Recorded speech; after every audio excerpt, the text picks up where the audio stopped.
Bonjour et bienvenue une fois de plus dans cette nouvelle séance de formation sur les ERP. À la séance précédente, nous avons vu une illustration qui devait nous permettre plus tard de mieux comprendre ce que c'est qu'un ERP et son importance. Alors dans cette nouvelle séance, nous allons voir le principe de base d'un ERP. Alors en continuant avec notre entreprise X, nous avons des départements, à savoir le service de production, le service comptabilité finance, le service de gestion de stock, le service de vente et service d'achat et bien évidemment les services de gestion des ressources humaines. Alors chacun de ces différents services avait, avant l'arrivée des ERP, chacun une base de données où stocker ses informations. Alors, chaque service gérait ses activités indépendamment des autres. Ceci qui ne facilite pas déjà la communication et qui entraîne beaucoup de problèmes, à savoir par exemple le manque d'informations en temps, le manque d'informations correctes, l'indisponibilité de l'information au moment d'une prise de décision ou alors au moment d'émettre une opération pour un service ou alors pour l'autre. Par exemple, le service d'achat qui n'a pas l'information à temps opportun sur l'approvisionnement par exemple que fait le service de logistique ou alors le service de stock.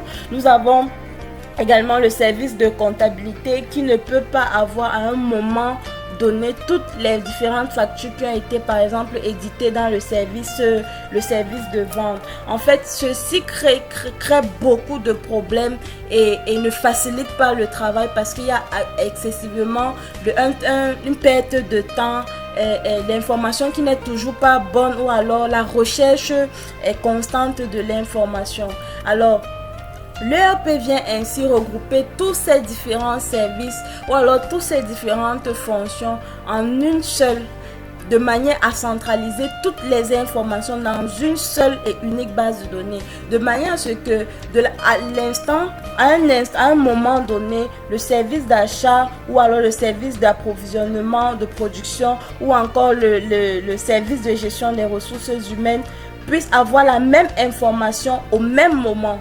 Alors, l'ERP vient comme ça faciliter l'accès à l'information et supprimer la redondance d'informations.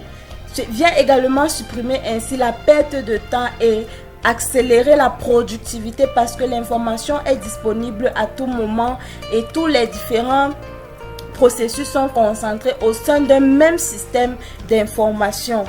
Alors, de manière générale, qu'est-ce qu'on peut dire d'un ERP? Nous pouvons dire qu'un ERP est un logiciel qui permet de gérer tous ensemble les processus d'une entreprise en intégrant toutes ses fonctions. Alors comme fonction, nous avons par exemple la production, nous avons la gestion des ressources humaines, nous avons la gestion des stocks, nous avons les achats, nous avons